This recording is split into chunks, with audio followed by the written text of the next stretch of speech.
Welcome to the Voice of Retail. I'm Michael LeBlanc, NRF Top Retail Voice for 2026 and Rethink Retail 2026 Top Retail Expert. This podcast is produced in conjunction with Retail Council of Canada. Jackie, welcome to the Voice of Retail podcast. How are you doing this morning? I'm doing great. Thanks so much for having me. Where are we finding you today? I am in New York City, ready to go and talk to you. Fantastic. Well, I was saying when we were communicating back and forth that it's a little surprising, given the prominence of Gartner, that I've had over 500 episodes. I've never had anybody from Gartner on. So welcome. Thanks for reaching out, and it's great to hear your voice. Now, tell us a little bit about yourself. What's your background? What do you do for a living? And then tell us the listeners about Gartner. Sure. Well, first of all, I'm thrilled to be the first Gartner guest, and I will try my best not to make it the last. So we'll set the goal there. Good objective. Yeah. Good objective. Awesome. I'm Jackie Swanson. I'm a managing partner at Gartner Consulting. So I spend my time working with retailers, consumer brands, and all of the adjacent industries on large-scale transformations. So that means everything from AI strategy, which is obviously really big right now, to supply chain, to operating models, to, what I'll call store of the future meets agent of the future, right? Mm-hmm. So at a high level, Gartner sits at this really interesting intersection. Its research engine is the world authority on AI. Its goal is to see what's coming and to report on it. And then the consulting side is where we actually translate that research into executable strategy.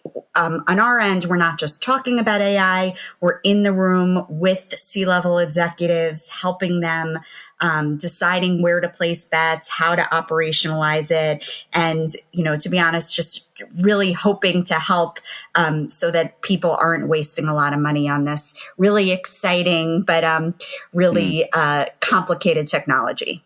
I like your caveat there. Not wasting a lot of money on this, because we're all going to waste a little bit of money on this for sure. Now, Gartner, give us a sense of your scope and scale, the geographically where you cover. Like, what's your perspective? Are you global? Do you look global? More North American? What's that lens look like? I do. I go anywhere where people shop. So okay. I am truly global, and even more so now that everything is unified commerce and multi-channel. It really doesn't matter where I sit, even though today, like I said, I'm in New York. It really is a global initiative, and Gartner treats it that way. All right. Now, typically in these interviews, I dance around a little bit before we get to AI, not trying to thrust it upon people so quickly, but let's get right to it, because, let's get right to it. Let's talk about AI. It's either AI, and you and I have lived through a bunch of these things. It's either the next big disruption, or maybe it's a great leap forward. You and Gartner have seen so many tech trends, some bubbles, some real, come and go. Where are you at for this, for retailers and for retailers trying to understand their customers? This is, I've asked the question in different ways. I don't know if you're a baseball fan, but what inning are we in? And, right. I've asked to help us parse the signal from the noise. Is this real? And I guess when I talk about AI, and this is kind of a preface for the rest of the conversation, I think of it in two ways. One is what companies are doing with it, and two, how consumers are using it and companies need to adapt. But with that introduction, what's the high level top line note from Gartner about AI? Yeah, that's such a great question. And since Gartner literally invented the hype cycle, so I'm professionally allergic to overclaiming. So I'm going to speak in very basic terms so we can all be on the same page. And you're right. I've been through enough cycles now where every technology is either going to change the world or disappear in 18 months. So yeah. I'm totally aligned with you on that. I will say generative AI is structurally different from these prior cycles that we're both talking about. Like cloud, for example, took 10 years to reshape infrastructure economics, and mobile took 5 years to reshape commerce. Yep.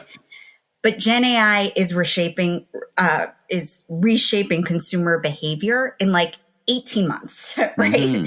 So I think I read a stat yesterday that ChatGPT now has more weekly users than most countries have citizens. And a meaningful slice of those users, I'm sure we'll get into this, are usually shopping inside of it.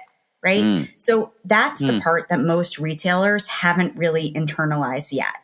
So I guess my answer is kind of both, and I don't mean to deflect, but there's a bubble, which is most visible in, the investment decks and how people are spending on building the next greatest thing. But there's also a genuine platform shift. And the retailers I worry about are the ones treating it as one or the other, right? It's like pure hype and it's crazy and it's never going to catch on, or it's pure salvation. I want AI in every bit of my business. Yeah, AI all the time. No, it's interesting. Right. I love your kind of pace of things. As I even think back farther, I hear it phrased or framed in it took, when electricity, going way back, was introduced to manufacturing, it really took a generation before it actually changed manufacturing because people had to rewire everything they think. Cloud computing is a great example. And is there a risk of it pacing too fast? I had an interview with Mark Zandi, chief economist from Moody's, and he goes, listen, if this goes too fast, the labor markets and companies just have a hard time adjusting to the pace, and it's on them versus, and then they're behind it. And then it's behind them as opposed to in front of them improving their business. Is there such a thing as too fast, or is it just an irrelevant question because it is what it is? Well, no, it's an absolutely relevant question. And it's actually the question that everybody should be asking right now. And so Gartner is very conservative about how they suggest companies approach AI, and it is the smartest thing that we've ever done is to take that posture. There are so many risks and rewards in this technology, and everyone is so excited about it. And the growth was so fast. And now there is kind of consumer sentiment that maybe we went too far and it's too much, especially when you look at some of the things like, design and branding and things like that. But to be honest with you, we could have a whole podcast just on the pros and cons of AI in retail or any other industry, because it is such a, first of all, fundamental shift, but also there are true dangers to adopting this technology, not only to our workforce, but also to our security, also to our information. Everything that we know about traditional operating models will be tested through this process. So, again, I don't want to deflect and I don't want to say, let's talk about it another time, but it is just such a meaty topic that it really requires some diving in. Yeah, totally. Now, in some of the pre-work you sent to me, got me thinking about, you talked about AI agents. Yes. So this is another layer deeper about, beyond just Gen AI, we're talking about agents. And you said it's less about whether they're coming. And of course, as soon as you said that, I was thinking of the Matrix, right? The agents are coming. That's all I can think of when I hear phrases like that. And you said it's not really whether they're coming or not, but who owns the channel. Now, I've heard AI described as a lot of things. I've heard it as a platform or applications, but I've not heard a channel. Talk about your thinking around that, what you mean, and unpack that one for us. Yeah. So let me start by kind of grounding this, because agentic commerce can sound a little abstract. It's also used as like a cover term to mean a lot of different things. So when I talk agentic commerce, at its simplest, it's shopping through an AI agent instead of a traditional interface. Right? So instead of going to a website or opening an app, you're in a conversation with something like ChatGPT or Claude or whatever comes next. And you're saying very specific things that are driven by intent or function. Right. So like, find me a dress for an outdoor wedding under $300. Or like, reorder everything on my grocery list I bought last month, but find it for me at a cheaper store. Or I just switched, I heard last year, let me ask you if you're hearing the same thing, that search words from consumers went from like 5 words to 35 words on average. Do I have that dimensionally correct or directionally correct? It does. And let me kind of walk through what's changed. And then, we can get back to that, because that really gets into the whole conversation of SEO versus AEO. GEO, there's just, I've heard that. Yeah. Yeah, there's just so much that we have to unpack through it. So back to the channel thing. So the agent, when it gives you responses, unlike what you just asked about the search channels, like if you're going on Google and you're putting in your 5 words, now that you're putting your 35 words into an agent, the agent doesn't just show you options like Google does. It interprets them. It filters them, it compares them, it decides them. And where the industry is going, in many cases, it completes the transaction for you. We're not fully there yet, but that's the direction that multiple retailers and multiple agents are exploring, right? So that's agentic commerce. And what that changes is really interesting. So it is a channel, right? Because discovery and purchase happens, but it's also fundamentally different from every channel we've had before, because in traditional channels, the retailer or brand controls the experience. So you control the shelf, you control the search results, you control, what the customer sees. But in an agentic channel, you don't control the interface anymore. The agent does. So where it's like what we know, it's like, Amazon's marketplace or Google circa like 2005, right? A third party sits between you and your customer and controls the surface, ranks them, and over time figures out how to monetize that ranking. But where it breaks is that every prior channel showed the consumer a list, and then the consumer made a decision based on that list. They could compare, they could click around. But in agentic commerce, the consumer sees one answer. So the shortlisting happens inside the model, using logic that the retailer cannot, understand. It's a bit of a black box, as you might describe it, or as I've described it, right? I mean, it's funny because, at the bottom of all these chats, it says, we make mistakes, double check your information. I saw this very funny meme today where, the person is showing an AI tool a mushroom and said, "Is this okay to eat?" And then the next thing on the meme is, "I'm dead." And the AI response, after responding, "Yes, fine," said, "Oh, yes, you're so right. I was wrong. Would you like to learn more about poisonous mushrooms?" So, oh my God. And AI, these AI things can be so obsequious, right? It's like, "Oh, you're absolutely right. That's a great business model to sell, generic balls." "Oh, yeah, you're right. Sorry, you're out of business. I guess I made a mistake." So how does, are we there yet? I mean, should we be trusting? I'm afraid that because the computer said it, people take it for actually it's true. How do you factor that all into this? How do you factor all that into how retailers should think about handing over some of these, direct communications into something that makes mistakes? And right. I mean, I have so much to say. I can't even get my first joke out to respond to. No, I mean, these are great points. So are we there yet today? So the simple answer is no. However, things are moving so fast in agentic commerce and the sophistication is happening so quickly that you have to prepare as a retailer for what we will be and what it is capable of, and assuming that it's going to be what the promise suggests. Specifically for agentic commerce, this is not true for every use case. Sure. We work with people all the time that are so married to a use case that you could see it's never going to be safe for you to use. But this one, it's the direction the industry is going. So if you do not have a strategy for how you're dealing with agentic commerce as a channel, I get it as a channel. So let's talk about who in that sentence is dealing with it. So who should own this, and who typically does, in your observations? This being this new channel within retail is marketing, merchandising, tech. Who does and who should? Yeah. So that's such a great question. And it's so timely because I think everyone is asking this.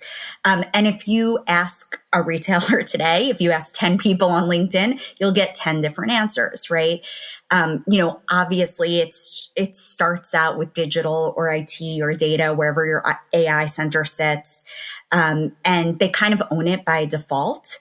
But this is not just a function, an add-on function, kind of like SEO or even like e-commerce, right? I talk a lot about the parallels between the rise of agentic commerce and the rise of e-commerce, right? Because, in e-commerce, we opened a website and then 5 years later, we were like, oh my God, this is a completely different channel and a completely different business. And now we need to merge the two.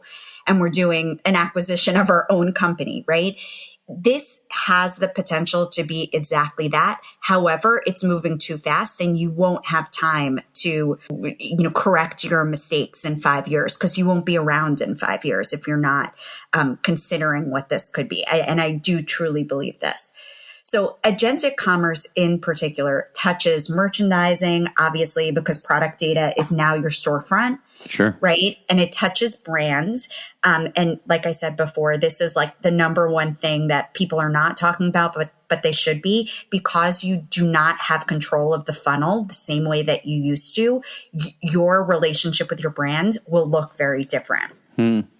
It touches loyalty, obviously, because the customer relationship now belongs to the agent versus the brands. And how do you get that back, or how do you enhance it without the traditional channels that I had before? And then obviously it touches IT, right? So when I advise clients on how to think about this is a CEO level C-suite problem. Everyone needs to be involved in the strategy. Not everyone needs to be involved in every aspect of the execution, but everyone needs to be opining on what the right path forward is and how ahead of the industry you want to be as a brand. So it's a bit of an artificial construct of a question, but should retailers welcome AI, or should they say, geez, now we got yet another intermediary between us and the customer, and we got to reestablish our loyalty. We got to make sure that's strong. But now we got to deal with these other third parties. And you and I know that these platforms, when they're paying NFL quarterback salaries to programmers, they're coming for money sooner than later. As the old saying goes, you've been around as long as I have, so to speak, in the industry, is like, if it's free, you're the product. So, it's common one way or the other, but how should retailers really think about this? Right. So the question is yes and, right? Both and. So I think it's extremely important that everyone has a realistic look in the proverbial mirror about where AI is in the world. And do I love everything about AI? I shared with you, I have 3 children, and do I love where everything's going? No, to be honest, right? A lot of things about AI scare me personally. However, this is what our world has decided to adopt. And I want to say this in the nicest way possible. And I'm telling myself too, we don't have a choice, right? AI is upon us.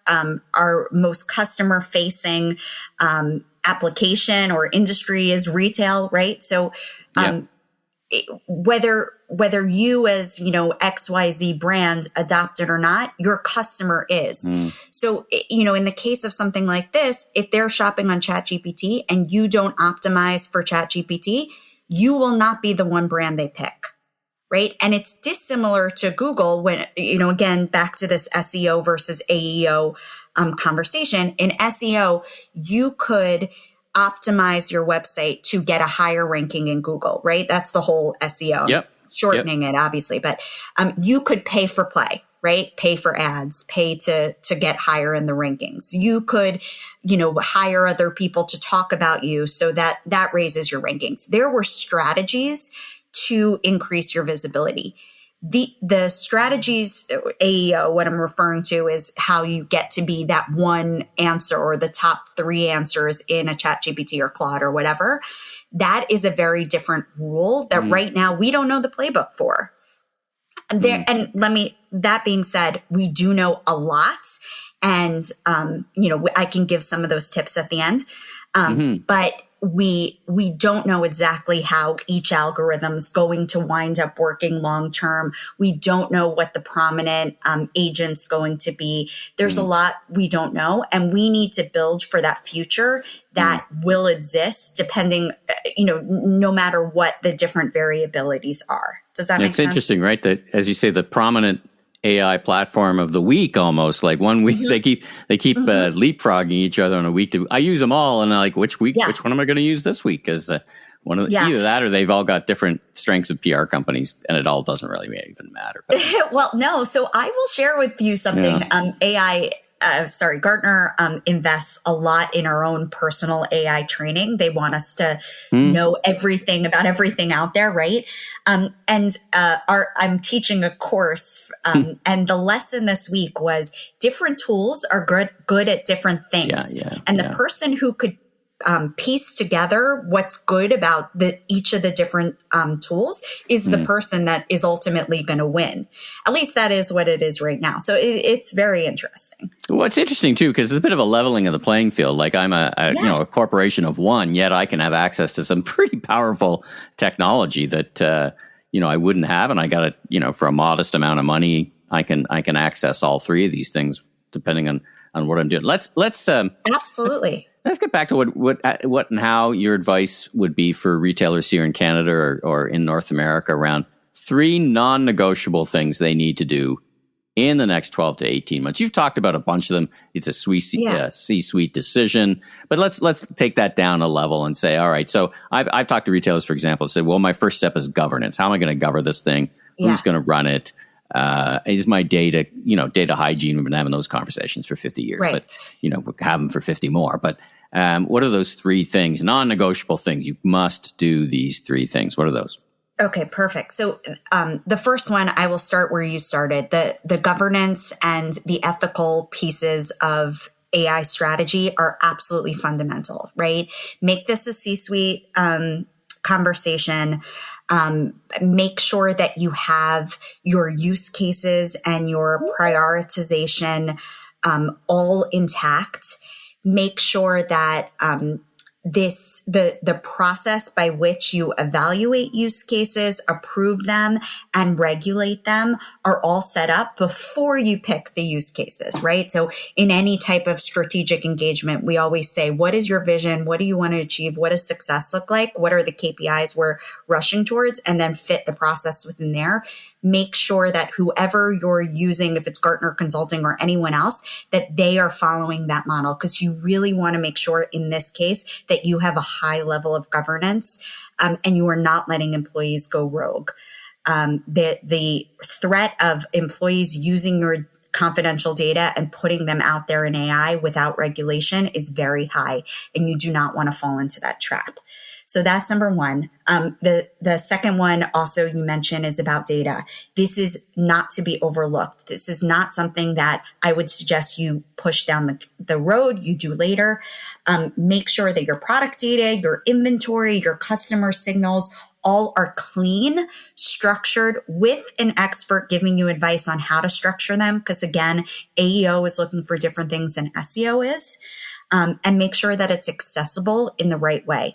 There are a bunch of very easy configurations that you need to put in place for your website, for your app, for even in store that need to be done exactly the right way for the different LLMs to pick them up in the right priority. And then the third is really, I already said make this a C-suite conversation, but make sure you're defining ownership of every piece of this process that you identified it in step one, right? Give merchandising the autonomy to do what they do best, but then make sure they understand the implications for IT. Let IT do what they do best, but make sure they understand the implications for merch and for your brand and for all of that. Really look at this as a holistic, cross-functional, strategic transformation that everyone has a part in. You've got a newsletter shelf life, and with that newsletter and with your consulting and everything you guys do, you're talking to retailers a lot. What are a couple of misconceptions that you hear quite often about AI and its impact on the business? Yeah. Again, great question. The biggest misconception is that AI is a tool that you layer on top of what you do today. And that is not the right way to be thinking about it.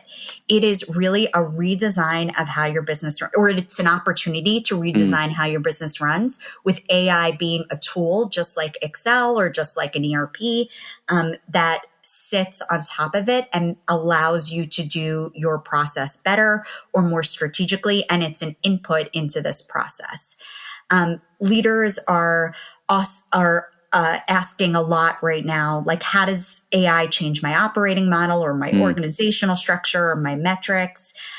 This is where it gets really interesting and productive. And if you answer those questions first and then design the process later, that is always the right way to go, especially something as transformative as AI. All right, last question for you. If I had you back in, 24 months, which now sounds like an eternity, but it doesn't sound that long. That doesn't that long. But what will I'll come back sooner. Okay, but let's say 12, 24 months, 2 weeks, whatever. Things move pretty fast.